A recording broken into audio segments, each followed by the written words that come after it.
Ladies and gentlemen, good afternoon from Ankara. It gives me a great pleasure and honor to welcome you all to the second webinar of the Antalya Diplomacy Forum. We have today a very relevant topic, namely the situation of refugees and other displaced persons during the pandemic and the need for international cooperation. We are fortunate to co-host this event with a prominent partner named the International Center for Migration Policy Development. Antalya Diplomacy Forum is an initiative created and developed by Foreign Minister Mevlut Çavuşoğlu. The forum focuses on major themes such as the role of diplomacy in solving international problems, the impact of new technologies in diplomacy, and the issues that have global and regional impact. Initially, we had planned to hold this inaugurative meeting of the Antalya Diplomacy Forum last March, and we were quite ahead in our preparations under the theme of diplomacy in the digital age. However, COVID-19 pandemic prevented us to do so, and we need to reschedule the event. Yet, we decided to organize several other events, such as webinars and video conferences. The first one was on mediation. It was held on the 19th of May, and we look forward to organizing some others. And today, we have a very distinguished and representative panel of eminent speakers, as well as a highly respected co-host and moderator. And now, if you allow me, without further ado, I would like to hand the mic to Mr. Michael Spindeleker, Director General of the International Center for Migration Policy Development. Thank you very much, Mr. Ambassador. Let me also say best greetings from Vienna, from the headquarters of Icmpd. We are very much delighted to welcome you all, panelists, as well as participants in this webinar. I think this is a very timely initiative, because if you have a look to media, and you will find something about situation of migrants today in all these host countries, you will not find a lot of discussion at the moment. But anyhow, problems with migrants, and especially in the host countries, will not go away. What we have to do is to put more attention to this issue. And I think it is a very good initiative taken by Turkey, and especially by the Minister of Foreign Affairs, Mr. Çavuşoğlu, that we are now drawing attention to this issue. And so what we would like to do today is, first of all, to get more information about the situation, especially in the host countries of the migrants. And second point, to get a feeling for the necessary steps forward that have to be taken. So it is really a great pleasure for me to thank Turkey as the host of this initiative together with Icmpd, and especially for the leadership of the foreign minister in this case, to discuss in 2 rounds what is going on, migrant situation in the host countries. So in the first round, I would like to ask our ministers as well as the commissioners and the excellencies for a general statement to get the feeling about information. And in the second round, I think we should deepen the discussion, so there will be specific questions to our participants on the panel. What I would like, of course, to start with is our host, the Minister of Foreign Affairs, Mevlut Çavuşoğlu of Turkey. Your Excellency, we would like to hear about your initiation of these meetings and about the situation in Turkey in special. So, Your Excellency, you have the floor. Thank you. Thank you very much, Excellencies, my dear colleagues, distinguished members of the civil society, NGOs and academia, dear participants. Thank you all for accepting our invitation. Let me congratulate my dear brother Fuat Hussein, new foreign minister of our neighbor, brotherly country, Iraq. And I would like to thank him for joining us today, even though it was a short notice for him. And I thank Icmpd for co-hosting this event with the Antalya Diplomacy Forum. The pandemic has affected us all. No country is spared. We realize once again, though in a bitter way, the importance of effective international cooperation in the face of global crisis.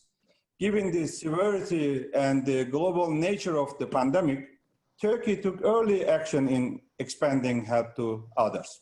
We have so far been able to meet the demands of 125 of countries out of 135 that requested.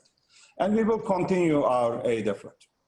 Dear friends, we have been underlining the importance of cooperation to protect refugees and other displaced persons as the most vulnerable groups in the face of the crisis. Thanks to our efforts, special references were made to those groups in the joint statements of various organizations, including the G20, MICTA, OAC, and Turkey Council. Indeed, the pandemic posed specific challenges for the displaced people. First, aid efforts towards refugees were hampered due to the closure of borders, disruption of global manufacturing, distortion of global logistic and supply chains. Second, border closures obstructed asylum applications. We have yet to find a solution to this problem altogether. Third, inclusion of displaced persons in already distressed national healthcare systems has become even more difficult. Fourth, they became more exposed to virus. The crisis has revealed the importance of early information campaigns. Last but not least, refugees are deeply affected by the economic consequences of the COVID-19. In addressing these multidimensional challenges, we need an inclusive, sustainable, and stronger international action. We could first start with short-term remedies, including cash assistance programs to ease the impact. However, more sustainable solutions are needed for the long-term economic recovery of refugees. We also need to pay special attention to well-being of the most vulnerable of the vulnerable by taking special measures for the elderly, women, and people with disabilities. Education is a key area in dealing with displaced communities, as the pandemic disrupted the efforts of this vital area. In that regard, the No Lost Generation strategy has gained importance. And this is the initiative of the UNICEF. And how can we actually deal this issue? Bearing in mind that refugees already had limited access to education, we must ensure they benefit from distance learning opportunities like their peers. How can we achieve these goals? The answer is through effective international cooperation. We should adopt a multi-stakeholder approach to unite our efforts. In addition to countries, private donors and companies should also be on board. The United Nations Global Humanitarian Response Plan is a successful illustration of such cooperation. The Global Compact also offers strong guidance in protecting refugees by promoting equitable burden and responsibility sharing. COVID-19 is no exception. We can make better use of the compact. Support to refugee hosting countries is necessary now more than ever. There is no room for donor fatigue, particularly at this time. I am sure my colleagues from Jordan, Lebanon, Iraq, and Pakistan, as large refugee hosting countries, will concur. We cannot carry this alone. We need solidarity. With the help of the UNHCR, we can generate best practices with respect to the protection of refugees during and after the pandemic. Finally, the international community must support safe voluntary return of the refugees. To this end, we are happy to work with Lebanon, Jordan, Iraq on the return of Syrians. So far, we had 2 meetings, and we hope to continue our cooperation together with the neighboring countries. We also had high-level meetings on the same topic with the UNHCR. We wish to continue this valuable cooperation as well. Before concluding, I should commend the efforts of the United Nations Secretary General, the High Commissioner for Refugees, Mr. Grandi, who is also with us today, and the WHO Director General, Dr. Tedros, for their efforts. As stated by the Secretary General, the world is only as strong as weakest. It is indeed high time to do our best for the weakest. Thank you very much. Thank you very much, Your Excellency, Foreign Minister Cavusoglu from Turkey. What we take with us is the need for international cooperation, as you mentioned. You have been talking about the neighboring countries, so I'm very much happy to welcome the Minister of Foreign Affairs of the Kingdom of Jordan, Ayman Safadi. Your Excellency, you have the floor. Thank you, sir. Good afternoon to all of you. Great to see so many colleagues and friends here. And I want to start by thanking my dear brother Mevlut for convening this very, very important and very timely meeting. And I want to thank the Antalya Diplomacy Forum and the International Center for Migration Policy Development for making sure that we get together today and for organizing this event. And I would also like to welcome our colleague, Dr. Farid Hussein from Iraq. I believe this would be his probably first regional participation since he assumed his responsibility. Congratulations, dear friend. Honored to have you here. And as I explained, we stand by you, and it is key that we continue to work together on mitigating many of the challenges that we face. So best of luck, and we are all behind you in your battle against terrorism and in your effort to rebuild Iraq. International cooperation on refugees is a must during normal times. During a pandemic, it becomes more so. They are, as my dear brother Mevlut said, they are among the most vulnerable groups, and it is essential that we provide them the same care that we provide our citizens as we tackle this pandemic, because as many of us have said, the virus will not stop at the border of a refugee camp or at a country.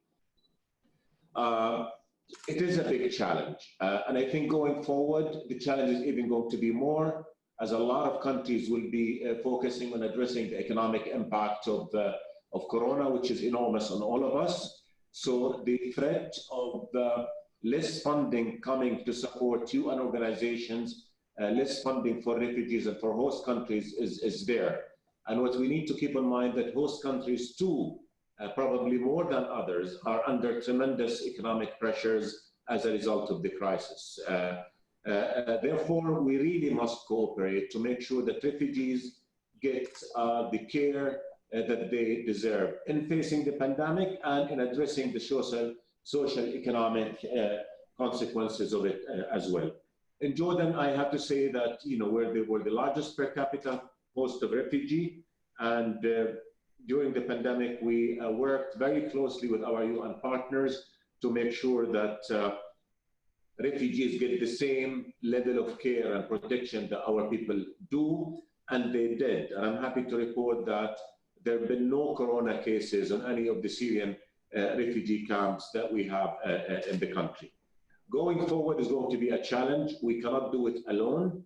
The UN cannot continue to provide the same level of service unless the international community comes forward and support. So the challenge that we have going forward is how do we ensure global reaction to this challenge as part of the global reaction to the broader Corona pandemic. We look forward to the Brussels conference that will be convening soon, and we hope that will be a good gathering for all of us to come and stay focused on what needs to be done, which is supporting refugees and supporting host countries support refugees. The ultimate answer to the refugee challenge is for them to voluntarily go back to their home countries. And as Brother Mevlut mentioned, we are working with neighboring host countries of Syrian refugees to make sure that we ensure cooperation for the voluntarily and safe return of refugees when conditions allow them to do so under international law and fair UN procedures and rules there. But until then, we have to continue to provide the same level of care that we can for refugees. The nature of the need has shifted from I'm sorry, immediate relief to long-term relief. Schools, enabling skills for jobs, education, all that are a long-term challenge that host countries cannot handle on their own. So I think the message must be that this is a joint responsibility for all of us. As people speak of donor fatigue, we need also to be concerned about host country fatigue, particularly at these difficult times. Again, I don't want to take too much time. I just want to say that we are in this together. We will continue to do everything we possibly can to provide for refugees, ensure they have a decent, dignified life until they're able to go home. But until that happens, we need the support of all our friends and partners in the international community. And I need, before closing, to offer the Kingdom's condolences to all of you on the victims of coronavirus. So God bless you all, and thank you so much again for this opportunity. And I look forward to being able to meet you all in person again and meet face to face. Thank you so much. Thank you very much, Your Excellency, for this most interesting information. And I would now like to invite the Minister of Foreign Affairs of the Republic of Iraq, His Excellency Fuad Hussein, to take the floor. Please, sir.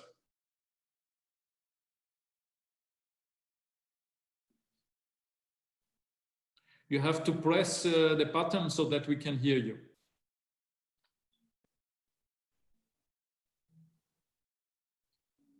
Mr. Hussein, you can't hear me?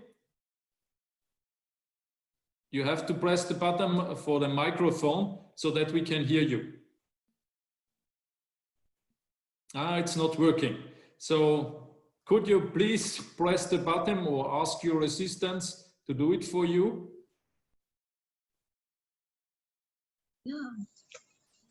Now it's working. You hear me now? Yes, everything okay. Thank you very much. Thank you very much, Excellencies, ladies and gentlemen.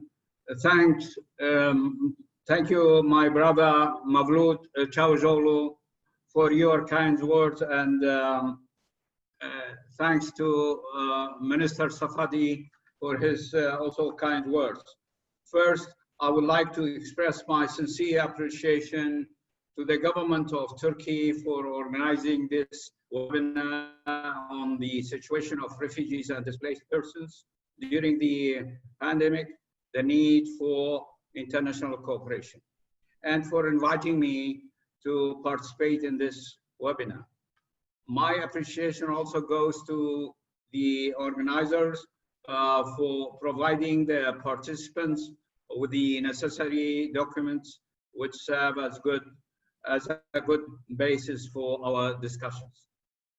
As you may aware, that in terms of the figures, we have the following. IDPs, we have got 1,414,632 IDPs in our country. Syrian refugees, we have got 247,568. Other refugees, these refugees goes back to the old days. We have got 41,237. With the arrival of coronavirus in Iraq in February, we put the protection and well-being of the internally displaced persons and refugees in the camps and shelters as a top priority. Shelters, camps, and other accommodation sites that accommodate refugees and displaced persons in Iraq are in risky situation if such infection disease hits these places strongly. The government pledged to use all of the state's capabilities to combat the coronavirus pandemic, including supporting the specialized task force and providing medicines and medical equipment, in addition to being open to international support and experience in this regard, and establishing a modern health system with a forward-looking vision. Iraq is working with the UN agencies to prevent the spread of the disease among refugees and displaced persons, with a view of promoting hygiene practices as a key element in our measures that we are taking.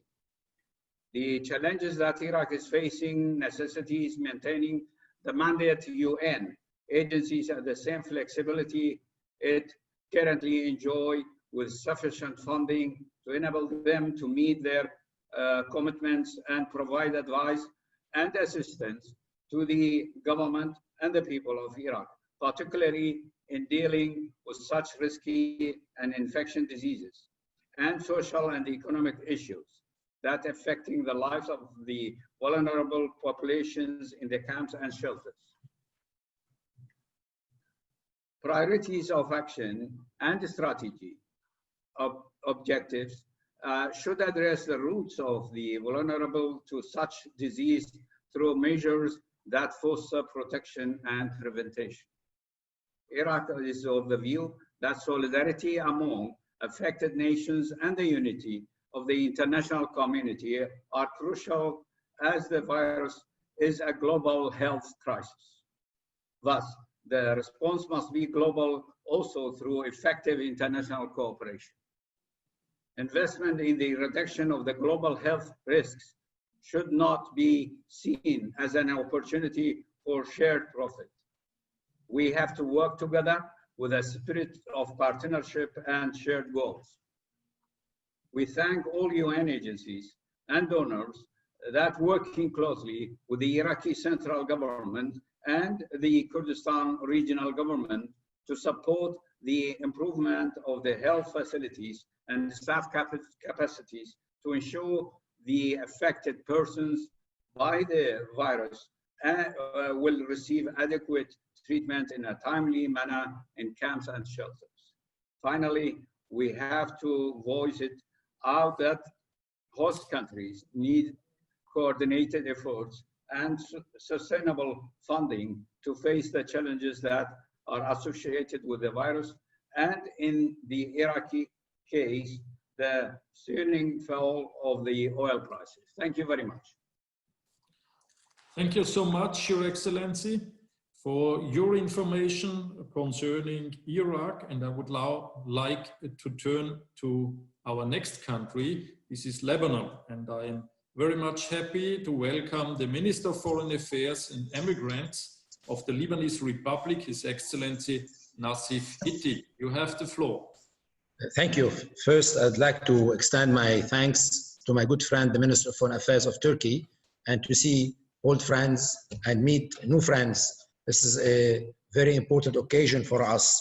Let's try to turn what I consider a very serious challenge at the global level, represented by the pandemic of coronavirus, into really a challenge of working together, of focusing much more on international cooperation, on enlarging, extending international cooperation, as well as deepening it in all fields.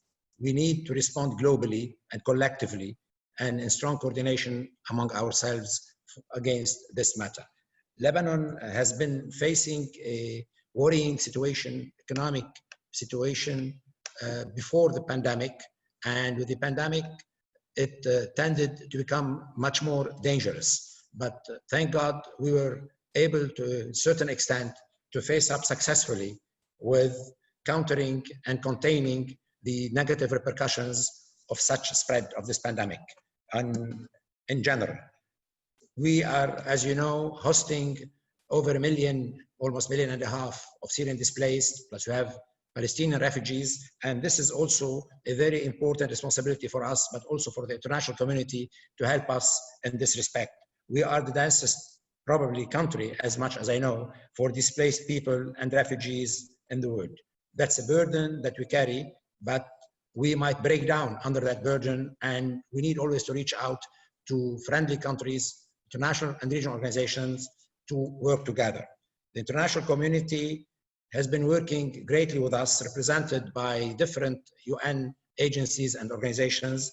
But we need also, again and again, and I'm sure that's facing up all of us, to have more support, much more support for the host country and for the refugees and for the displaced. For the Syrian case, we always believe that only a political settlement of the crisis, a comprehensive political settlement of the crisis, will turn the chapter entirely of this Syrian tragedy. Our view and belief is that we are for the return of the Syrians into their own country, a non-coercive, safe and dignified return into Syria. Hopefully, as we say, the sooner the better for everybody, for all of them and for all of us, with all our support. According to responsible people from the Ministry of Health in Lebanon, Lebanon's requirement for assistance from the international community and organization can be summarized as follows. We need to support and equip those under-equipped hospitals, medical centers, to handle better the influx of Lebanese as well as of refugees and displaced cases because of this major breakout of this pandemic. We need much more support, which is highly welcomed and appreciated already, of international concerned organizations, UNRWA, UNHCR, who, in order to meet the obligations toward the Palestinian refugees, as well as the displaced Syrians in different sectors, such as health, water, sanitization, and hygiene matter. We need also some more help for Lebanese and for people who are hosting in Lebanon to have quarantine centers much more for positive and negative COVID-19. Patients need really more requirements in that respect. And at one point of time, we felt we are under much pressure because many Lebanese are returning back home already from different countries, and some countries and certain regions in the world are facing difficult situation. So more influx of Lebanese coming back is putting much more pressure on the system, and we have to deal with all these situations. So basically, I would call on all of us to work together to ask more of international support for the UN agencies working in Lebanon and to have much more support for the host country. This meeting again and again is a very important example, is a very important illustration of the importance of exchanging information, discussing together and working collectively to address all these issues. Thank you. Thank you so much, Your Excellency, especially for the very concrete needs you have in Lebanon. And I think this is part of information that we really need to come to action. Now let's turn to the next country, and this is Pakistan. I very much welcome the Minister of Foreign Affairs of Pakistan, Shah Mahmood Qureshi. So please, sir, you have the floor. Thank you. My brother and friend, Mevlut Çavuşoğlu, Minister of Foreign Affairs for Turkey, Honorable Ministers, Excellencies, High Commissioner, UNHCR, ladies and gentlemen. Let me start by thanking the host government of our brotherly country, Turkey, for organizing this important and timely webinar.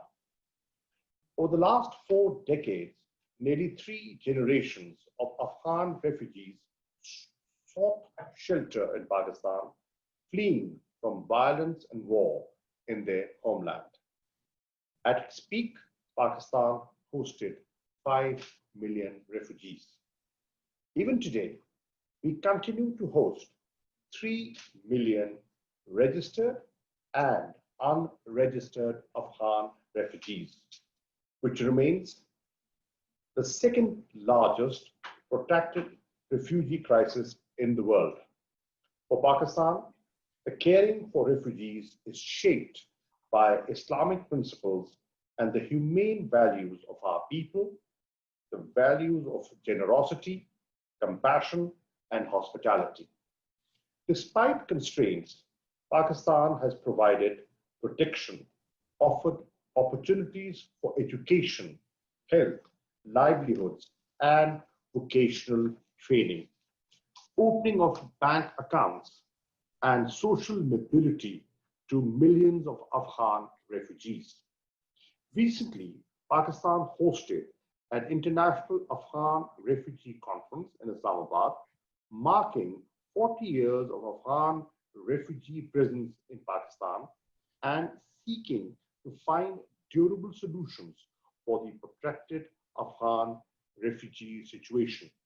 Excellencies, COVID-19 has posed unprecedented health and socio-economic challenges for all states, whether developing or developed. This virus is spreading rapidly in the developing countries, including Pakistan. Health systems are overstretched, and countries are finding it difficult to provide for their health workers, even with necessary protective equipment. A substantial decrease in foreign remittances, which are an important source of economic growth in the developing countries, is expected. People have lost their livelihoods and poverty is on the rise. Global economy is contracting and a number of productive sectors are on the verge of bankruptcy. Excellencies, our government has been following a compassionate and holistic approach to combat the impacts of COVID-19. On March 24th, Prime Minister Imran Khan announced a relief package of approximately $8 billion. Moreover, a comprehensive Pakistan response and preparedness plan was launched in consultation with all stakeholders to channelize the efforts and resources and address the gaps. However, no state can handle the magnitude of this crisis alone. International cooperation is required more than ever before. Excellencies, it is imperative to revalidate the principle of sharing responsibility and burden and support large refugee hosting countries during these difficult times. Resources for protracted refugees situations must not diminish at this hour. Thus far, Pakistan has been financing the health needs of Afghan population in the country through our own resources without any discrimination. UNHCR has only provided limited support to who they consider are refugees by a very strict definition which excludes 1.6 million Afghan refugees. Overall, UNHCR has launched an appeal of $20.6 million for Afghan refugees in Pakistan amidst COVID-19. However, that amount is clearly not enough, as it only caters towards the needs of 1.4 million POR card holders registered with UNHCR and does not take into account remaining 1.6 million Afghan nationals in Pakistan. I will share following 7 points to enable large refugee hosting countries in managing the refugees in the wake of COVID-19. 1. The UNHCR's refugee response plans, which are part of the global humanitarian response plan, must be adequately financed. 2. While coping up with COVID-19, the regular support of the international partners must not diminish. 3. Provision of liquidity and necessary fiscal space through stimulus packages and debt relief for large refugee hosting countries. 4th, supporting the services infrastructure in the host communities and countries, considering that those are overstretched due to COVID-19, are being utilized by both refugees and host communities. 5th, immediate provision of testing kits, PPE equipment, sanitizers, masks, isolation facilities, ventilators, ambulances, and necessary medicines and equipment. Sixth, equal treatment of protracted large refugee situations with the new emerging funds. Seventh, ceasing of any hostilities or conflict and ceasefire in the countries of the origin of the refugees to stop further displacements. Moreover, the work on creation of pull factors for return and reintegration of refugees must continue. Excellencies, virus does not differentiate on the basis of nationalities, race, religion, ethnicity, or color. Similarly, the virus does not discriminate between who UNHCR considers as refugees. Such an approach is inherently discriminatory. It is time to exhibit the true meaning of leaving no one behind. I thank you all. Thank you very much, Your Excellency, especially for sharing with us a list of measures from the point of view of Pakistan. But now, after these 5 foreign ministers, I would like to turn to European Union, and I have the great pleasure to welcome the Commissioner for Home Affairs, Her Excellency Ylva Johansson. So, Madam, please, you have the floor. Thank you very much, Excellencies, ladies and gentlemen. I thank you very much for this invitation to this important forum, in particular Minister Çavuşoğlu and Icmpd. We must work together to fight the pandemic and its consequences. A global challenge needs a global response. Only together can we bring about recovery. Only together can we help those that will suffer most from the virus, those who were already in a crisis before the virus struck. Vulnerable people such as migrants, refugees, and internally displaced persons. It has been encouraging to listen to you all and impressed on your impressive response that you've been able to do in these host countries during this pandemic. In times of crisis, we must stick together and we must stick to our values. COVID or not, everyone has the right to apply for asylum and should have full access to their rights. Mobility and border restrictions need to respect human rights, international law, including the principle of non-refoulement. Countries must continue to readmit their own nationals while safeguarding their health.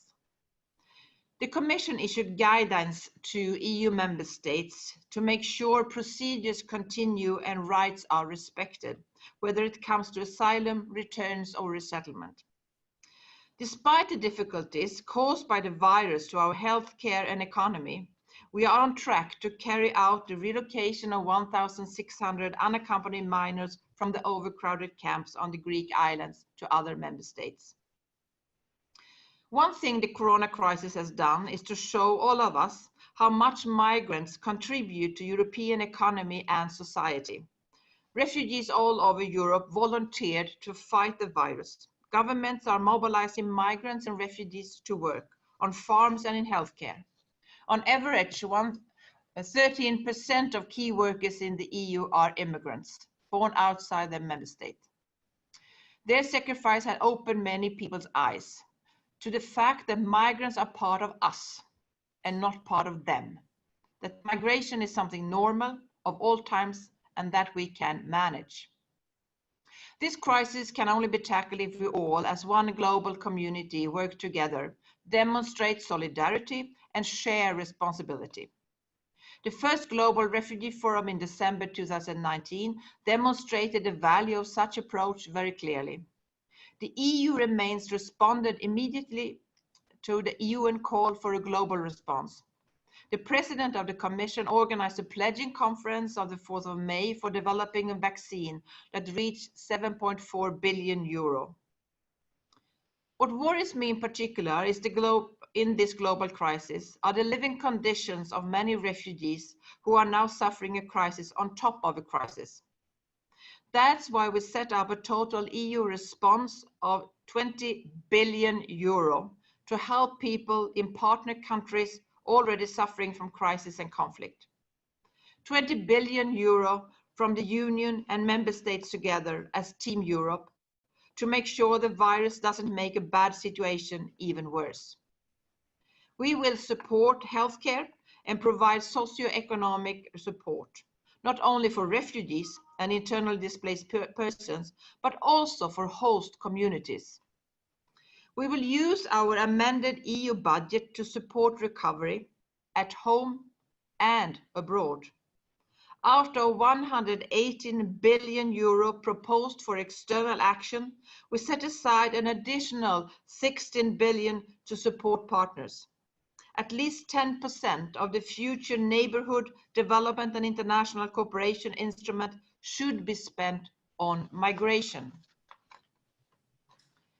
And concerning migration, Turkey is a key partner based on the EU-Turkey statement of March 2016. The European Union is committed to implementing the statement. We have mobilized 6 billion euro to support healthcare, schooling and basic needs for Syrian refugees in Turkey. Turkey and the European Union are working together to face the virus as neighbors should. Turkey generously pledged 75 million euro to support the search for a vaccine. The EU Civil Protection Mechanism supported the repatriation of Turkish citizens. And we're also working together to protect refugees in this health crisis. Together, we supported the purchase of gloves, masks, and protective gowns, as well as disinfectants, cleaning products, and thermometers for the EU-funded migrant health centers in the region. The EU is also helping the 650,000 Syrian refugees who live in Jordan, 1 million Syrian hosted by Lebanon, and 250,000 in Iraq. At 20 billion euro mobilized, I'm proud that the European Union is the world's biggest donor for Syrian refugees. At the end of June, there will be another opportunity to pledge support for Syrian refugees and further listen to the needs of hosting countries. The 4th Brussels Syria Ministerial Conference on the 13th of June will reaffirm EU's commitment and solidarity with Syrian refugees and their hosting countries. The EU Syria Trust Fund has mobilized 2.2 billion in support of Syrian refugees hosted in these countries. We must not forget about the refugees and displaced persons in the Silk Route countries. Pakistan alone hosts 3 million refugees. We will also show solidarity with COVID-related aid for Afghans and host communities in Pakistan. This builds on our existing support for the reintegration of Afghan returnees, internally displaced persons, and Afghans in Pakistan and Iran in bilateral and regional programs. Finally, this crisis has witnessed an increase in organized crime. Those who take advantage of the current situation to put people's lives at risk should be the focus of our cooperation. Smugglers are adapting to this situation and increasing their activity in smuggling drugs, arms, and also people. For all these reasons, we must step up our efforts to fight smuggling, and we can only do this jointly. Global challenges like the COVID-19 require global responses. The European Union will continue to work together with you, our partners, to protect and support those who need it, especially refugees and internally displaced persons, and I count on your continued cooperation. Thank you very much. Thank you very much, Madam Commissioner, especially for this overview, what European Union has done so far. And I now would like to turn to a global level. We are very much happy to have with us United Nations High Commissioner for Refugees, His Excellency Filippo Grandi. Please take the floor. Thank you, Michael. Thank you very much. And let me start by also thanking Turkey and its foreign minister. Thank you, Mevlut, for convening this very important discussion, and greetings to everybody else on screen whom I know, many foreign ministers whom I know well, some that I don't, but I hope I will soon when we can travel again and meet in person. So, and in particular, congratulations to Minister Fuad Hussein, the new Iraqi foreign minister. You all represent countries that are close partners, as many of you have mentioned, to my organization, to UNHCR. And of course, I'm delighted to also see Commissioner Johansson. We have a very close partnership with the European Commission and with her office in particular. I think Mevlut is so timely to have a discussion on this topic because there are so many other priorities that are being put on the table in respect of coronavirus and the response to the pandemic, that it is important to remind to all that this dimension, refugees, displaced people, but also communities hosting them, as many of you have flagged, must not be forgotten. And it is a very good opportunity here, this is what technology allows us to do, to thank the representatives of the host countries that are participating in this conference. You are all major host countries that have rendered an enormous global service to the cause of refugees, and it is a useful reminder of the support that we can and we must continue to provide. Much has been said already, and you know, starting from the speech of the Turkish foreign minister, whom I could put my signature under, exactly the same words that he has used, I just will add a few more thoughts, as Michael said, from my perspective. There are well over 70 million refugees and IDPs in the world. And you know, in a few days, it will be World Refugee Day, in fact, next week. So as every year, we will issue our new figures. I am not allowed to share this, it's embargoed till that day, but I can tell you that there will be a steep increase once again from last year's figure. And 90% of these people are in countries that are low or middle income countries, often in situation, as has been flagged, of fragile economies and, in this context, fragile health systems. With regard to the pandemic, COVID is of course spreading. We'll hear from Susanna from WHO later, I'm sure. It is spreading also to these countries, although touch wood and thank God in particular, we have not seen very catastrophic outbreaks of COVID as Ayman, as the Foreign Minister of Jordan flagged, in refugee context.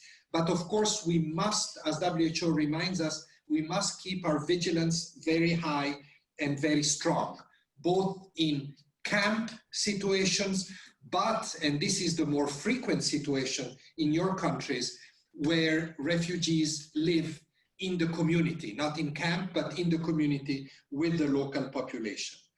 One appeal that we have made from the beginning of the pandemic to all host countries is include refugees and displaced people in your responses. You have included them. I think it's important that the world knows that host countries all over the world have included refugees in the health response, and this needs support.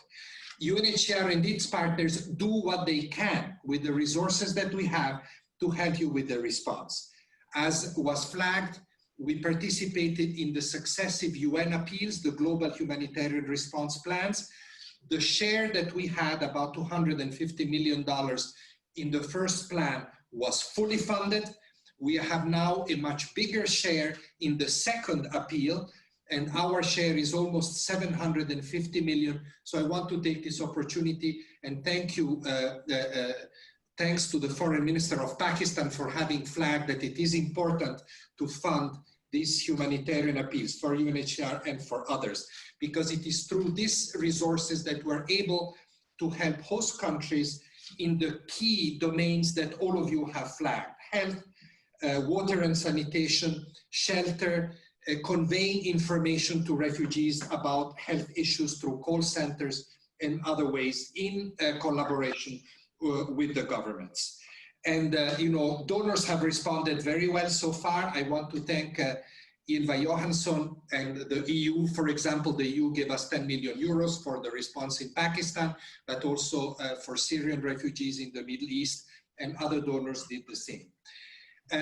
Besides the health aspect, I want to conclude with 2 points. One is to flag that I always say, even if there is not yet a health emergency related to COVID-19 and to refugee situations, we already have an emergency of livelihoods.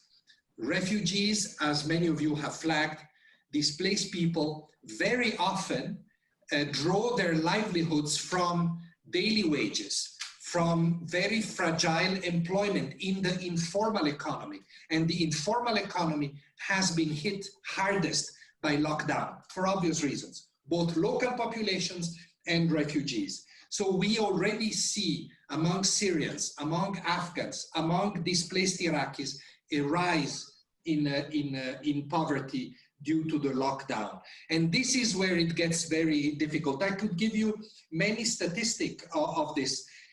Through our call centers, the type of calls that we receive are mostly about, we have no more money, we have no more savings. 50% of the calls that we receive in all your countries are about poverty that is much worse than before. It used to be 6% in Turkey about this topic. It is 50% now. So it is a very steep increase, and I can give you many examples. We in UNHCR have, with your permission, have stepped up our cash disbursement. I'm very happy that in Pakistan, for the first time, we were able to do direct cash transfers to Afghans. And Minister, I take your point that we have to target those that are registered with us, but there is a very large unregistered Afghan population. And I promise you that we will follow up on that as well.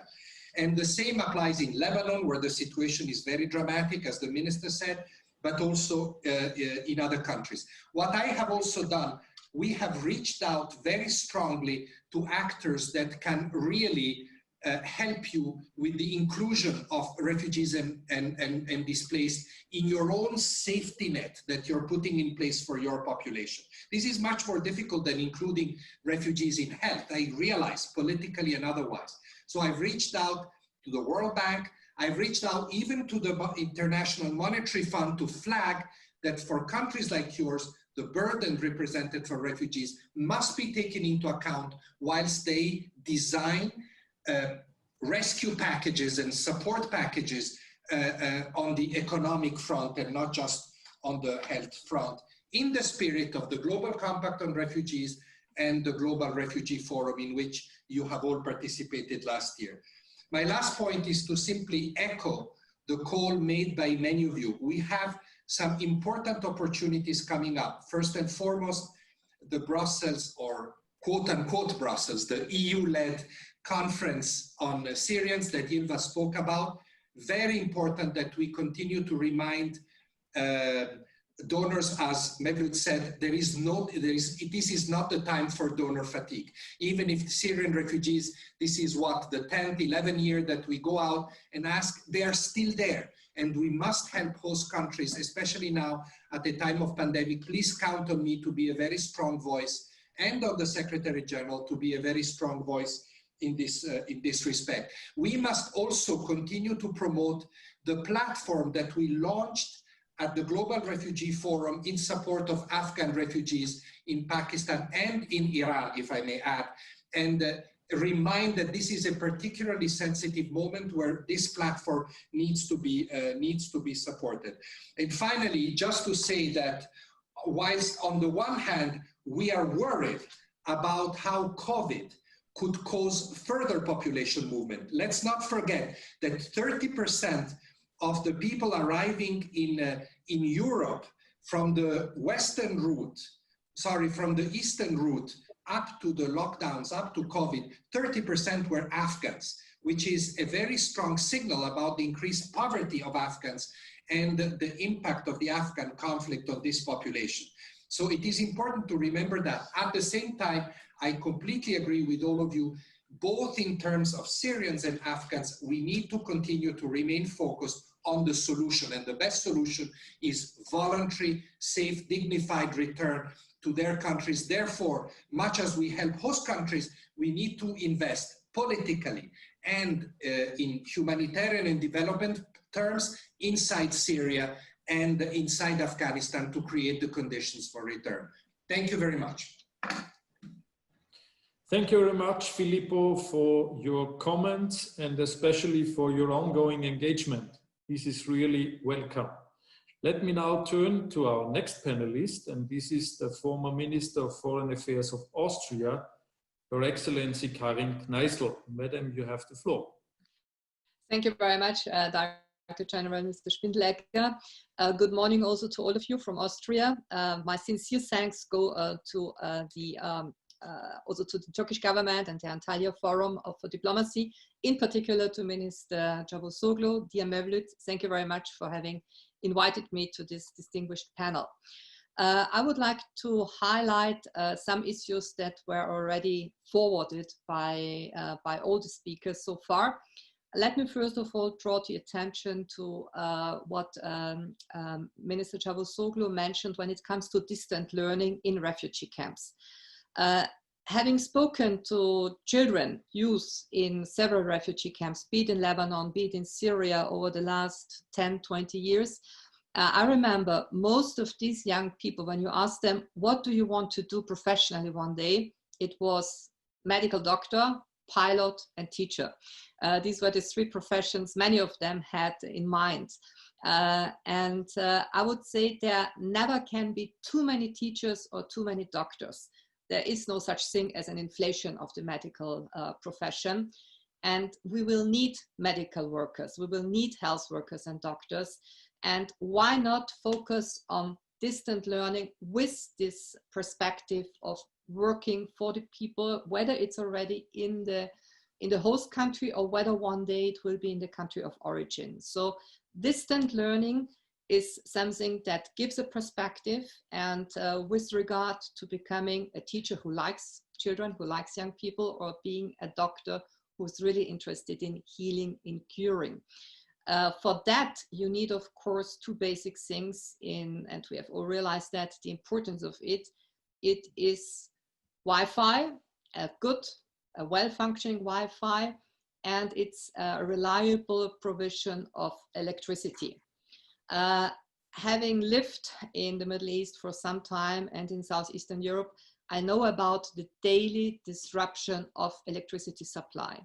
So why not call in here international energy companies with regard to reliable and affordable electricity supply? This is a major problem for many of the host countries, not only for the refugee and migrant population. It's also a problem, in particular in Lebanon, for the regular Lebanese citizen, because of the cutting down of electricity supply and all what that means when there comes in an additional refugee population that needs even more electricity.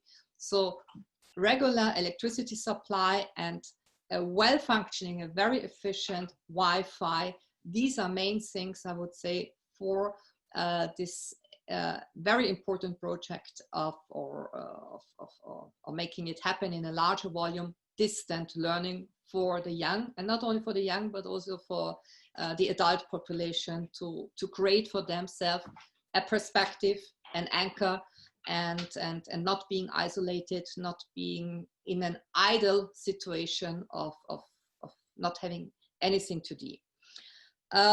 Next point I would like to highlight is the issue His Excellency, the Foreign Minister of Pakistan, has mentioned, namely the deficit of remittances. The World Bank had conducted studies on the importance of remittances already 2-3 decades ago.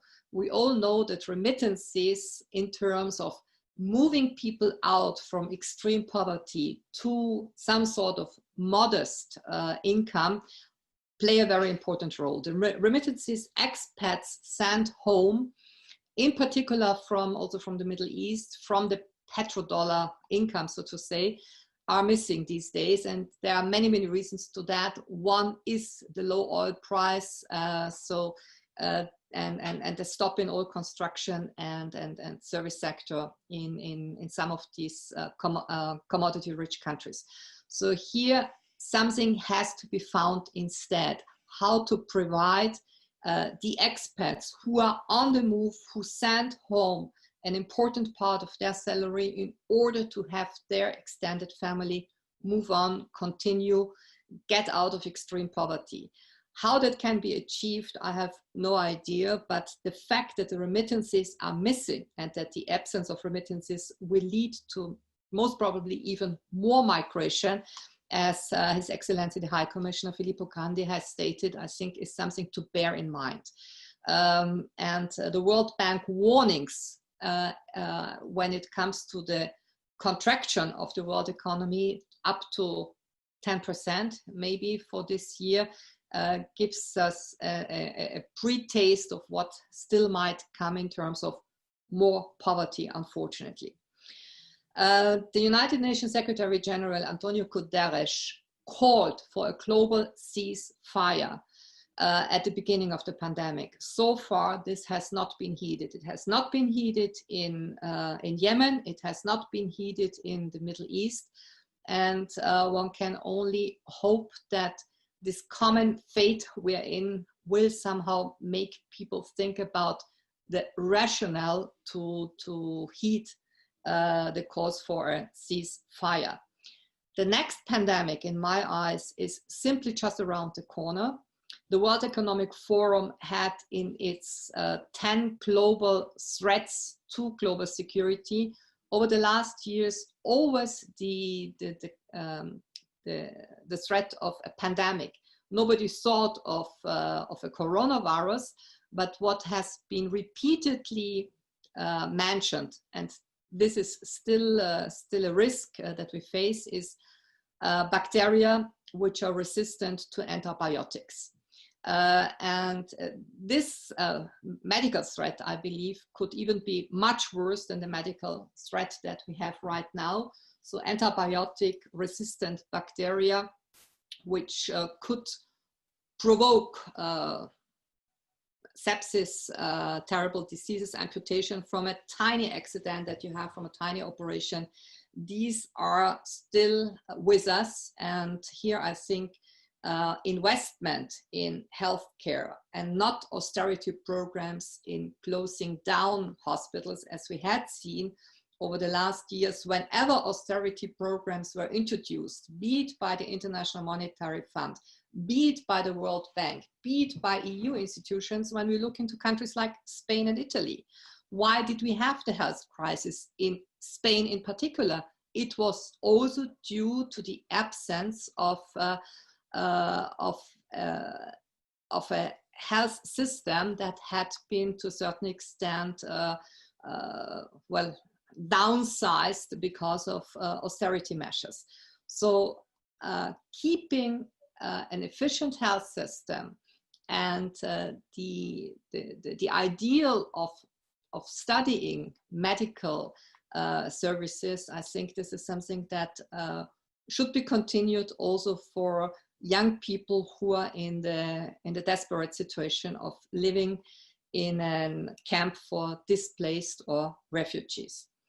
Let me conclude simply by expressing my sincere respect for all the countries that have joined today's debate, which are traditional host countries, whether it's Turkey, whether it's Lebanon, whether it's Pakistan or Iraq. All your countries, and Jordan, of course, all your countries have been first front countries. And I think the fact that you have been hosting so many millions of people who were looking for a new home is not only due to your geographic proximity to many crises and wars, but it's also due to the simple fact that hospitality and the tradition of receiving people and taking care of them is a tradition in your cultures. And I can only express my sincere respect how all of your societies have been handling that, because I know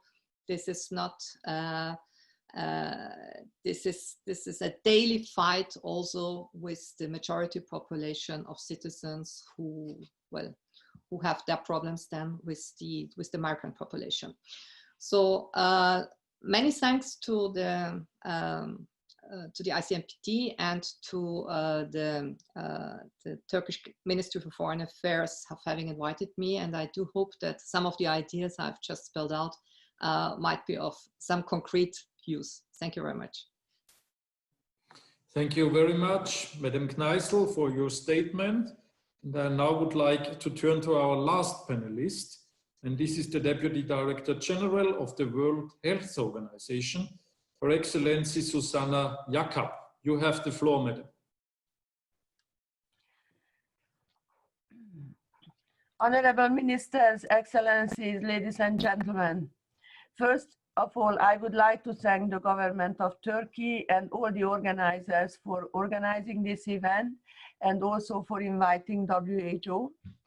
And let me say upfront that it's really a pleasure to work with all of you, both multilaterally and also bilaterally.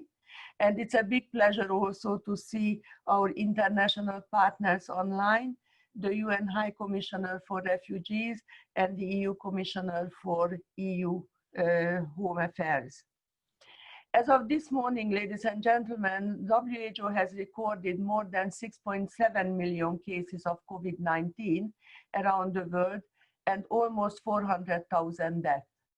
More than 100,000 cases of COVID-19 have been reported to WHO nearly every day over the past week.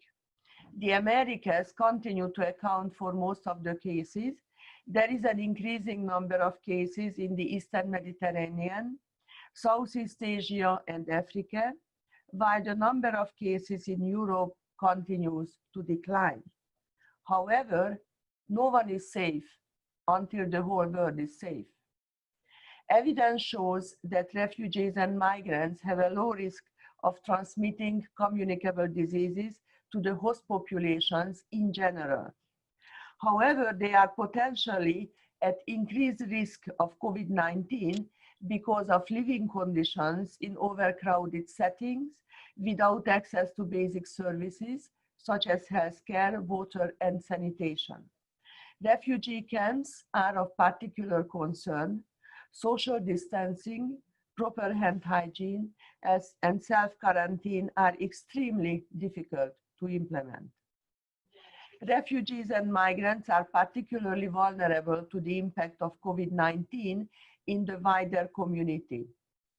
The health risks are compounded in fragile, conflict-affected, and vulnerable settings in which large numbers of refugees, migrants, and displaced persons live due to weak health systems. We have now seen the COVID-19 death among refugees and migrants in many countries.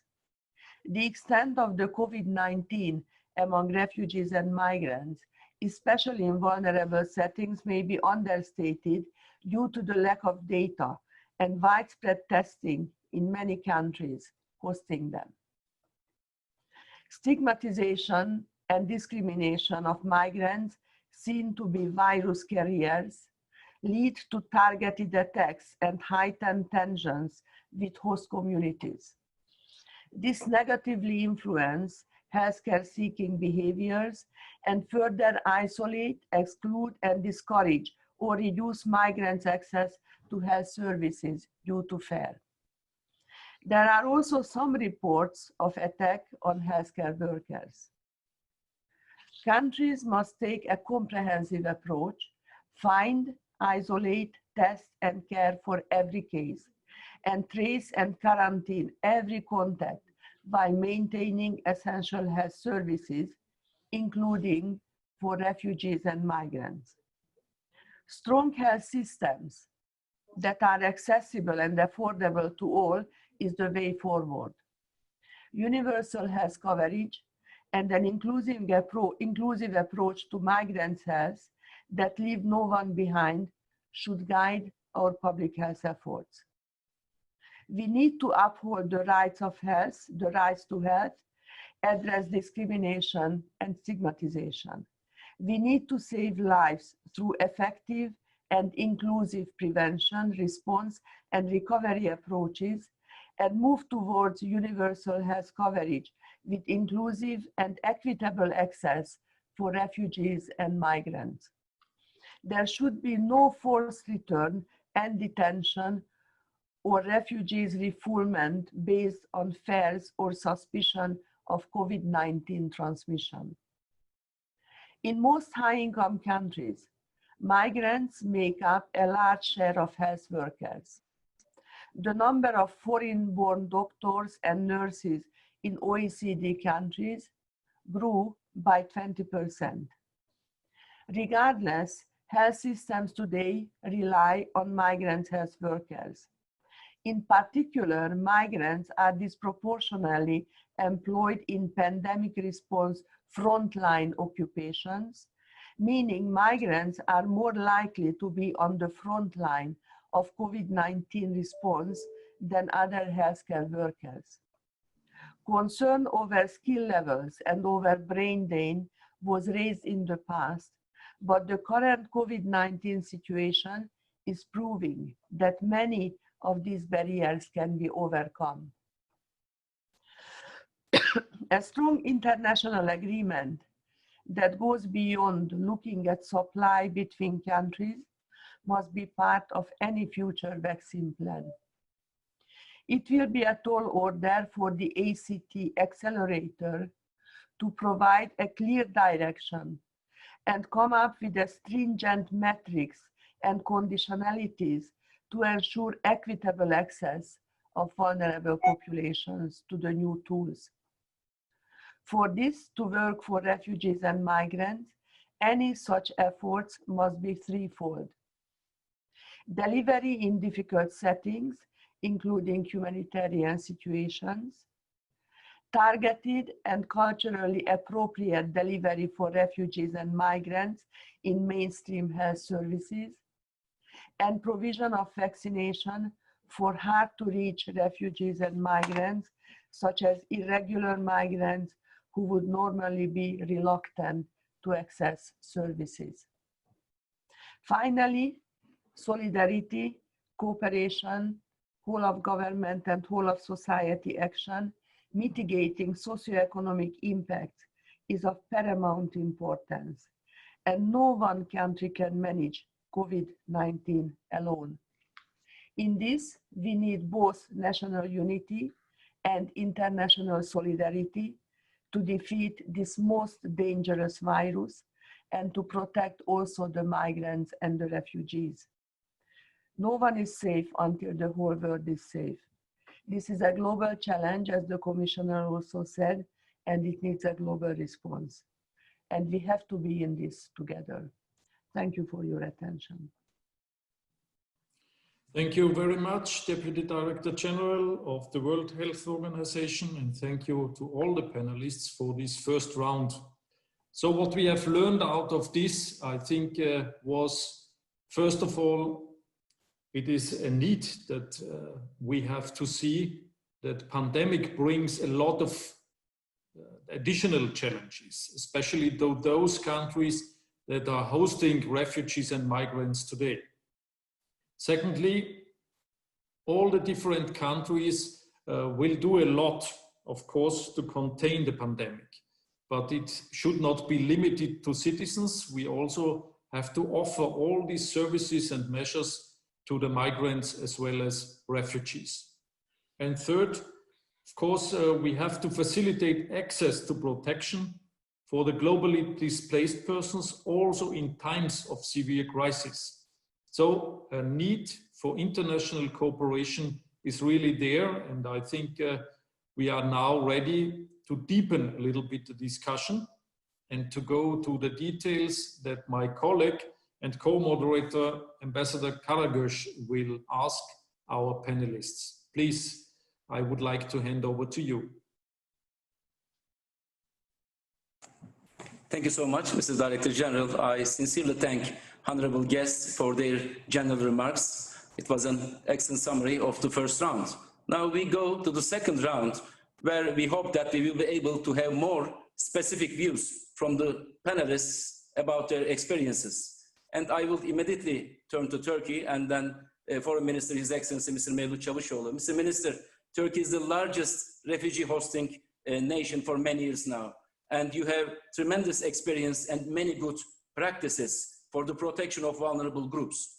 We know that Turkey is very active in international platforms, and Turkey was also among the co-chairs of the Global Refugee Forum in December of last year.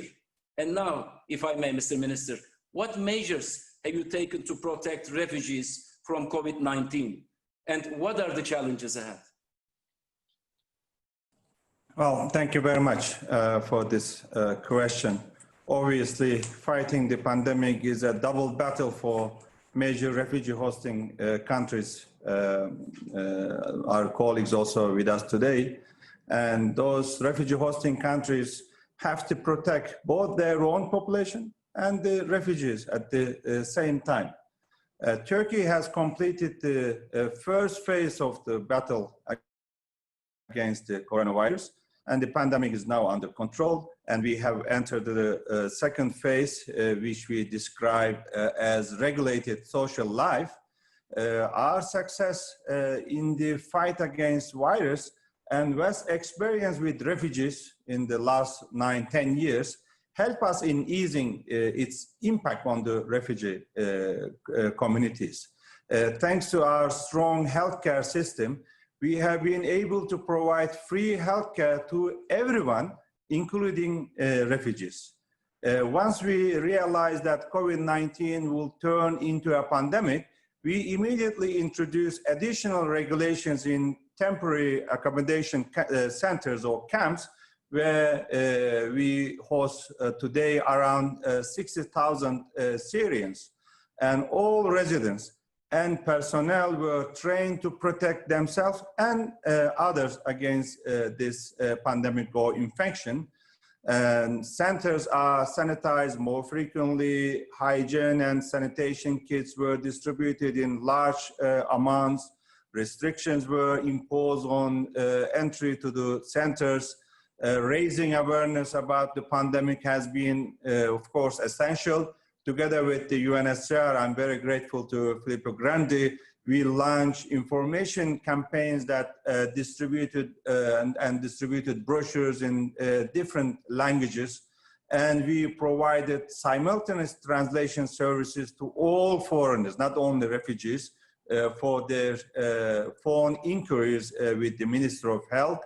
And the National Call Center for Foreigners continues to provide information on the pandemic to foreigners in 7 different languages again.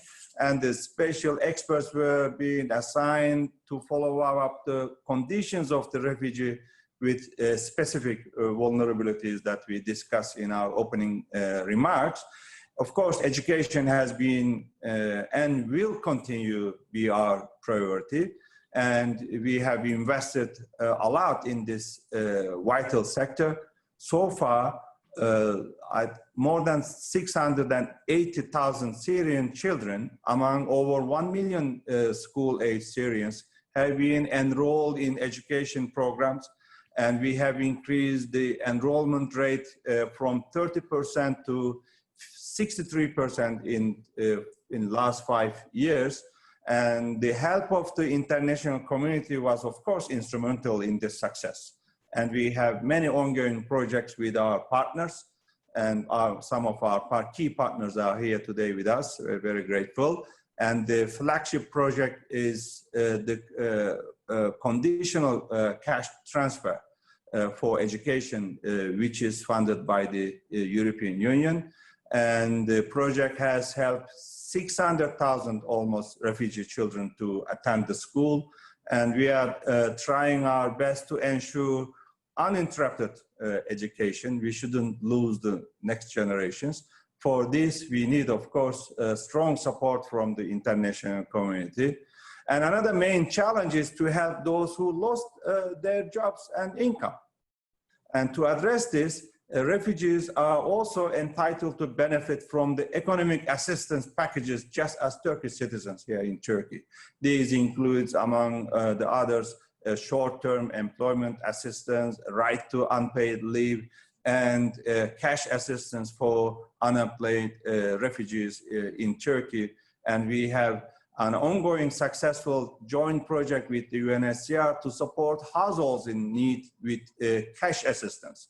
And the project aims to reach out to about 20,000 households. It means around 100,000, maybe even more refugees. And I believe all refugee hosting countries, including Iraq, Jordan, Lebanon, and Pakistan, face similar challenges, and then we need to unite our efforts. So this is what I can say to answer your question. Thank you.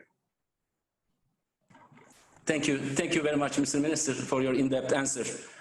Some of the panelists, some of the ministers had to leave due to their earlier engagements. Now I will turn to another neighboring country, to Iraq. And then, first of all, Mr. Minister, Minister Hussein, let me add my voice to those who congratulate you also for your recent appointment as the Minister of Foreign Affairs. Mr. Minister, Iraq has opened her doors to more than 250,000 Syrians while still coping with considerable internal displacement of its own citizens. You face a double challenge, if I may say so, in this respect. COVID-19 pandemic has the potential to exacerbate this situation. And if I may, sir, in which specific areas the pandemic has affected the refugees and displaced persons in Iraq most? And how did you deal with this challenge?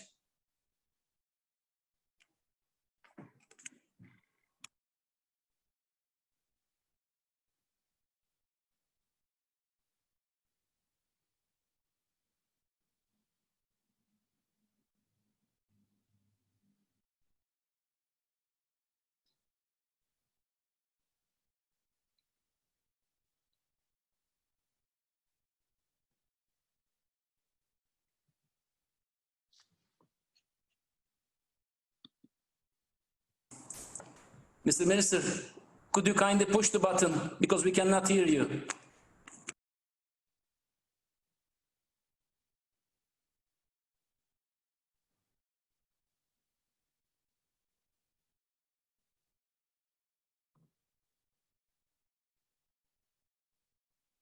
Could you push one more time, Your Excellency?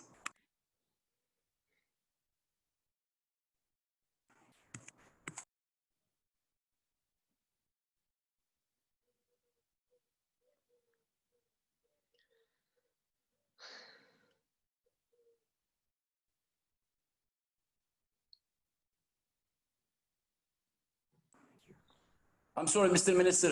Minister Hussein, we cannot hear you, sir. Could you kindly push your button, please? I'm doing that. Do you hear me now? Do you hear me now? Yes. Thank you very much, Mr. Chairman, for your kind words. In answering your question, I think that the pandemic has spillovers on all aspects of daily life of the refugees and IDPs. It has deepened the plight of people because of the stringent measures to protect public health, especially the elderly, children, women, and people with the special needs. It has affected the right to work and the freedom of movement. In Iraq, we have taken the following measures in the camps and shelters. One, coordinating between all stakeholders, government authorities, health actors, and security staff, to put in place restricted quarantine rules. Three, suspending of the deployment of the IDPs. Four, coordinating with the UN agencies, UNHCR, and WHO on awareness raising, provision of medical equipment, and cash assistance. 5, establishing design quarantine areas and equip isolation areas. 6, the last one, enhance the prescribed health protocol in the camps or shelters. These were the measures that has been taken by the Iraqi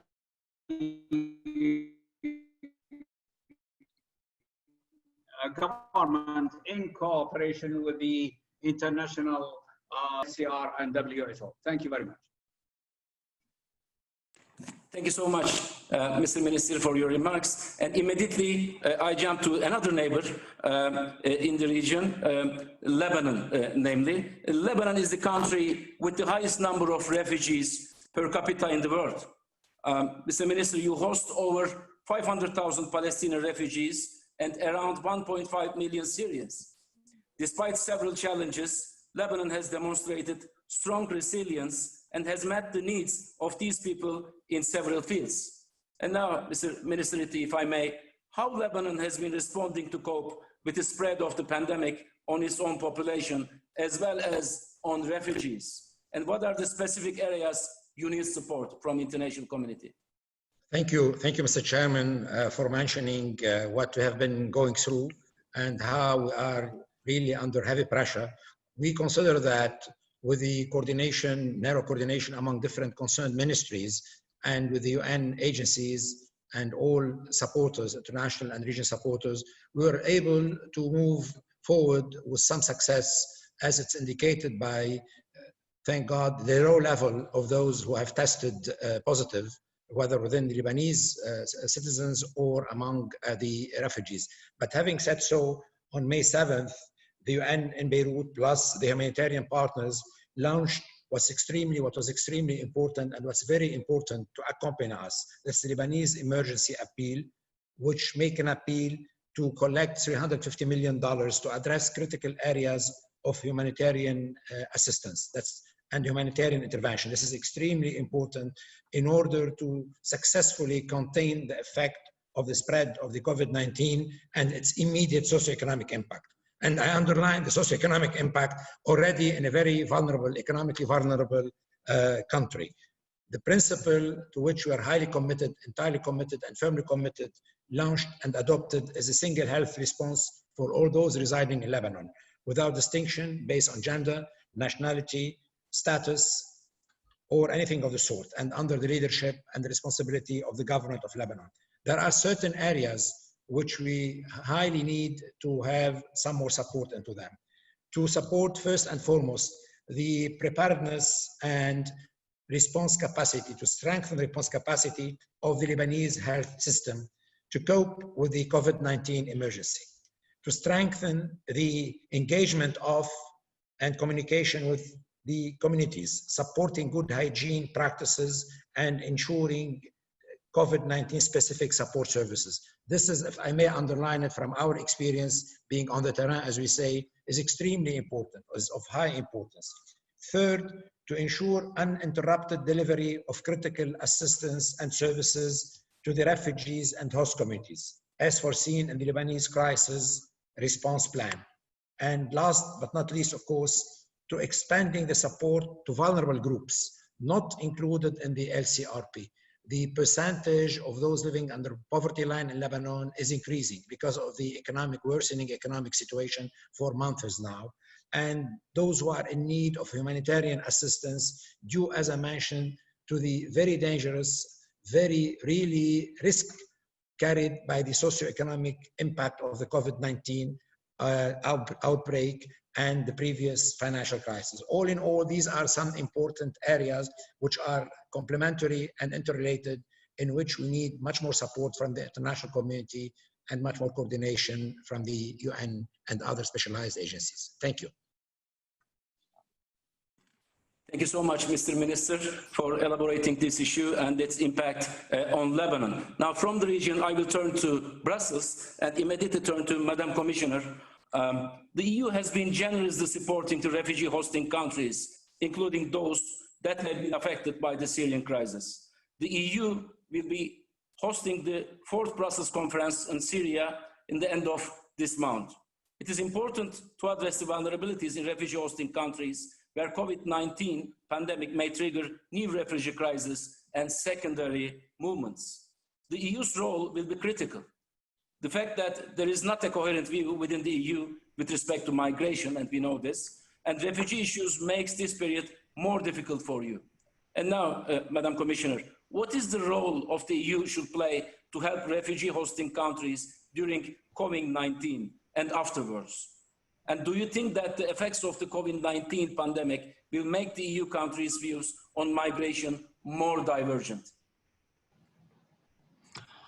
Thank you very much. Of course, the European Union is playing a leading role when it comes to as a donor for refugees and forcibly displaced persons around the world, and we would like to continue doing so. And we, of course, realize that we need to step up during this COVID-19 crisis. This is necessary. As I said in my introduction, we have to work together on this, and it's necessary with the global response, and the European Union will play an important role here. We are in the end of our budgetary cycle, but even so, we have been able to make available 30 million euros to the WHO in emergency response to COVID-19 crisis.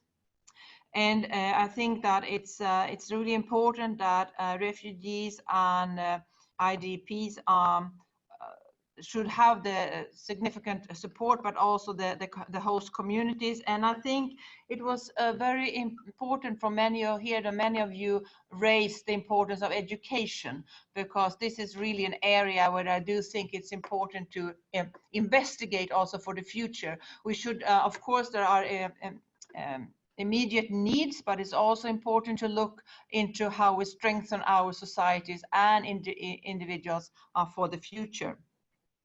So the European Union, as our part of our migration partnership, we will continue to provide support to refugees and host communities in partner countries around the world, bilaterally and regionally. And it's key that we strengthen our relations with our partners in migration. Last week, as an example, the Commission proposed additional support packages, 585 million euros for Syrian refugees in Turkey, and 100 million euro for refugees in Jordan and Lebanon. And that's on top of our existing projects. And we continue to be committed to multilateral cooperation on the issue of forced displacement in partnership with EU member states, international partners, UNHCR and the UN family. And you asked whether it will be more problematic to find a way forward on migration in the European Union during the Corona crisis. My answer is no. That's really not my impression. More the opposite, actually. That it also shows how much we depend on each other and that we need to work together to get through this crisis and to come out stronger together. EU and its member states are already a leading donor supporting refugees and forcibly displaced persons around the world. EU funding has been a major tool for responding to forced displacement worldwide and to deliver solidarity. And this is also reflected in the Commission's proposal for the next multi-annual financial framework that we recently presented for the years 2021 to 2027.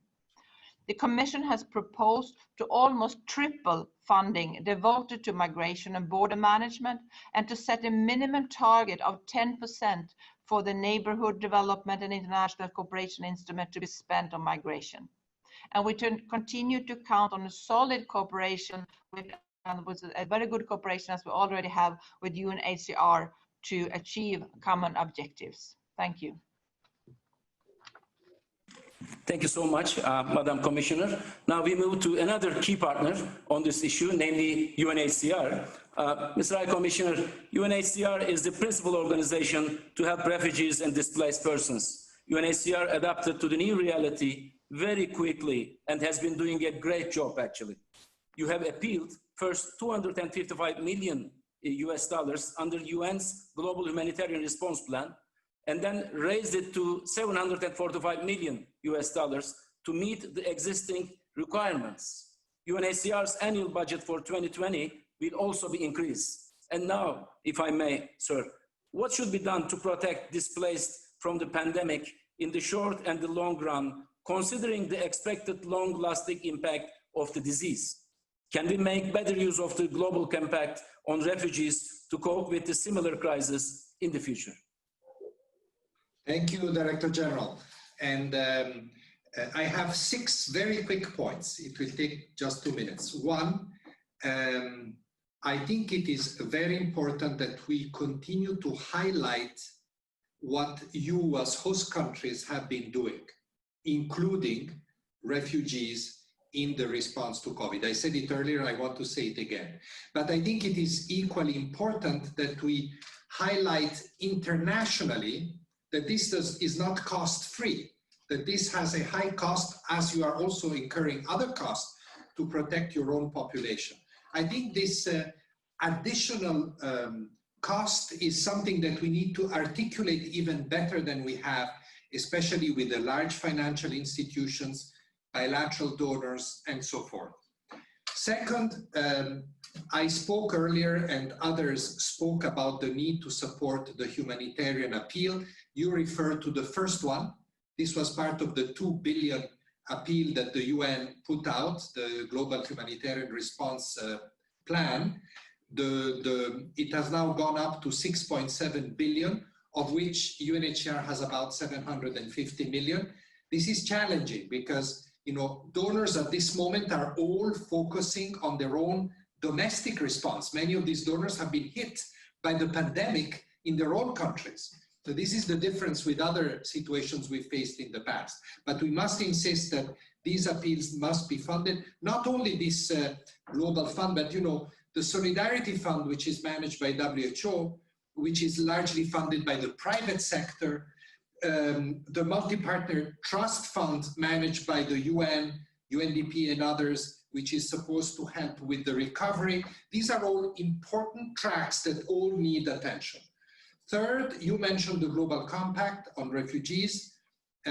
Let's remember also the Global Refugee Forum, of which indeed Turkey was one of the co-conveners. President Erdogan came, Minister Çavuşoğlu came also to participate, and many others. And there were important pledges made there, not only in health, but also in education, livelihoods. I think it's very important. Many of you mentioned education. I think it's very important not to lose the gains that we made in many years of trying to convince the international community that the refugee issue is not just humanitarian. It has longer term impact. It's very true now with the pandemic, but it was true already before. And all the gains that we've made since the London conference, perhaps for the Syrian refugees, we should not be losing them. So this is an important element, and fulfilling the pledges made at the Global Refugee Forum will be another important medium and long-term track. Next, I want to insist on the importance of protection. I'm glad Minister Çavuşoğlu mentioned that.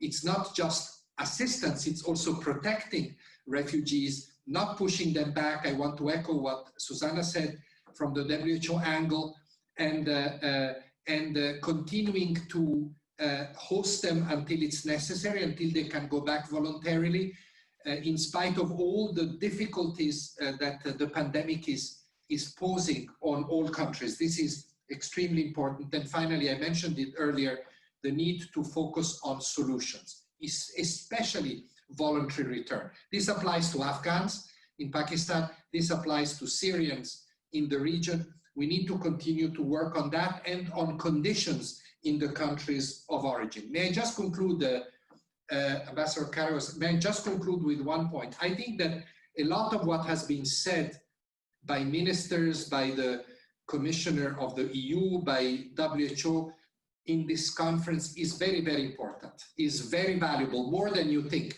I hope that we can really disseminate out of this Antalya event a strong message. You are the biggest host countries in the world, among the biggest host countries. Your message carries an enormous value.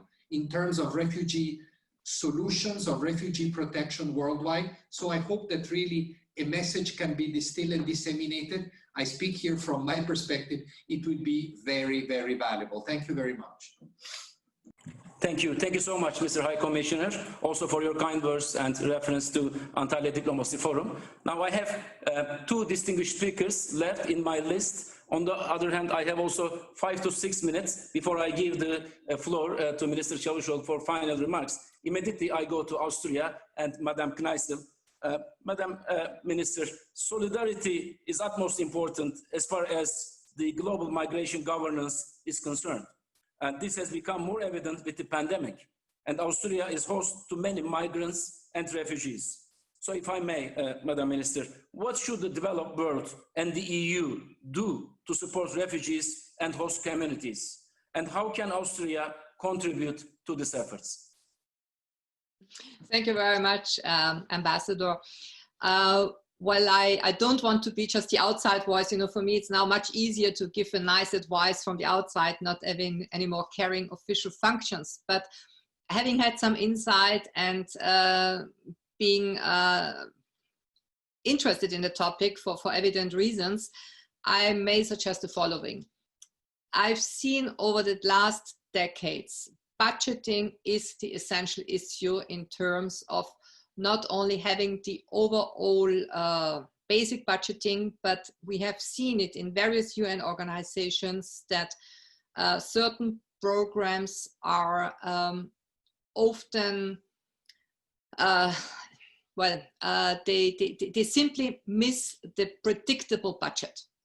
And we have too many linkages, too many, how should I say, conditioning up on the budget.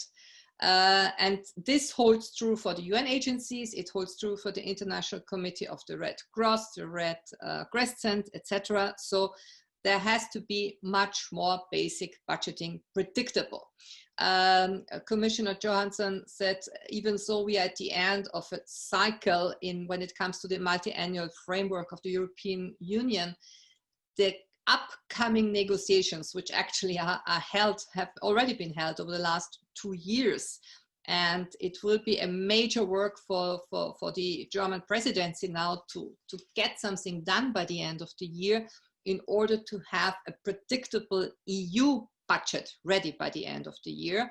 So that being a major donor for all those organizations present here, predictable budget is, I would say, is the key. And to make the conditioning also as predictable as possible, not to change these conditions. I'm fully aware that often it's an internal, a domestic political pressure here or there, certain preferences, but it has to be done in a different way. Now, your question regarding Austrian contribution in terms of being a host country. It really depends on, I would say, the origin of the migrant population, to which extent there has been a second, third generation effect of, I now feel fully at home in my new host country, or not anymore considering it as a host country, but considering as your country. This is not being achieved with all layers of society. Sometimes it's a very smooth process, and sometimes it simply doesn't work for whichever reason. Often it's a very individual thing. How much do I identify with the country? My parents moved in, my grandparents moved in. And here I think we will face, maybe in the immediate future, even more rifts because of the situation all countries are in now, with this new economic uncertainty, with a rise in unemployment. I'm not very optimistic when it comes to the immediate future of many countries due to this uncertainty. And I fear that people who are once again, not for the first time in history, looked at with certain suspicion because of the uncertainties that we have right now. So the economic crisis is not to be underestimated, also when it comes to coexistence, to daily living together, which is often easier when the economy simply is smooth and fine, and when you know how to appreciate this kind of working together, creating prosperity together. And here we are, I think we enter a more risky phase. Thank you so much, Madam Minister. So before I give the floor to the last speaker, Ms. Deputy Director General of WHO, may I kindly remind that Minister Çavuşoğlu has to rush to another meeting. So if we can wrap up in 2-3 minutes, and then immediately I will give to Mr. Minister for concluding remarks. Madam Deputy Director General, how can WHO may encourage the countries and other stakeholders to work together in a complementary manner to mitigate the impact of the pandemic over refugees and other displaced persons? Well, first of all, thank you very much for this question. And there are a few issues that I would like to highlight here. First of all, we have to make every effort towards increasing the health sector capacity and understanding of the public health implications of refugees and migrants' health across the whole migrationary process. And this has to increase because we don't share enough information, neither on the good practices nor on the maltreatment of migrants. Secondly, we have to communicate more with refugees and migrants about their rights to access of the healthcare system, dispelling the uncertainties and clarifying their entitlements, because this might differ according to the person's legal status. And sometimes because of fear of legal or administrative issues, they don't make use of services like the immunization services or public health programs. Thirdly, we are now developing the National Strategic Preparedness and Response Plans 2, in which all the countries are involved, which also applies to refugees and migrants. And we have to integrate refugees and migrants systematically into this preparedness and response plans. Fourthly, I would like to highlight that in 2019, we signed a Memorandum of Understanding with IOM, just a month ago with Filippo, UNHCR. And this is very important because this also includes the field operations and make our field operations effective, complementary, and predictable. As an example, WHO and the World Food Programme recently, just last week, airlifted 34,000 kilograms of medicines and medical supplies, including 6.5 tons of PPE and laboratory diagnostics to Yemen, for example. Then the COVID-19 Partners Forum supports transparency, collaboration, and efficiency for the countries. And now, as of today, more than 125 countries are already using this platform. In addition, we last week launched a so-called Technology Access Pool, the CTAP, which is not obligatory, of course, for member states, but it's an opportunity for sharing information. And this sort of things can become a regular feature of our work. And then final point is that WHO continues to train millions of health workers all over the world to apply its guidance. And we have a learning platform that has now registered 3 million enrollments for the courses on COVID-19. And this also includes refugees and migrants in many different languages. And the summer school is being also organized. So my final point is that migration will be a defining feature of the 21st century. It is not a crisis or an emergency limited to any time or limited to COVID. Almost 80% of refugees stay in host countries for at least 5 years. Over 60% in urban settlements, and structural changes are needed. Local health systems must adapt systematically so that refugees and migrants face fewer financial, administrative, linguistic, and cultural barriers to access health services. And finally, I would like to thank you again to the organizers for this event. It's a very important event. I would like to support what Filippo Grandi has said, and Turkey's role is crucial to take this forward. Thank you very much. Thank you. Thank you so much, Madam Deputy Director General. And before I conclude, I would like to give the last word for final remarks to Foreign Minister Çavuşoğlu. Sir, you have the floor. Dear colleagues, dear friends, thank you once again for taking time and sharing your views with us today. I also want to thank those who joined us online. I know many representatives of the NGOs also are with us. And we heard different perspectives from major refugee hosting countries, donor partners, and the UN organizations today. Perspectives may be different, but we have a common goal. And this goal is to protect refugees and displaced persons and provide them at least a decent life. For that, we need courage, cooperation, and action. Once again, thank you very much for being with us today and making this event, to my mind, very successful and useful, fruitful. Thank you. Thank you. Thank you so much, Mr. Minister. And with that, we come to the end of our webinar today. On behalf of the Antalya Diplomacy Forum, I wish to express my deepest gratitude to Honorable Ministers, Mr. High Commissioner, Madam Commissioner, Ms. Deputy Director General, for their generous contribution. My special gratitude and appreciation go also to Mr. Michael Spindeleger as well as Icmpd. And I will be remiss if I did not remind you that we all look forward to seeing you next year spring in March in Antalya when we have the actual Antalya Diplomacy Forum. Thank you so much. Thank you.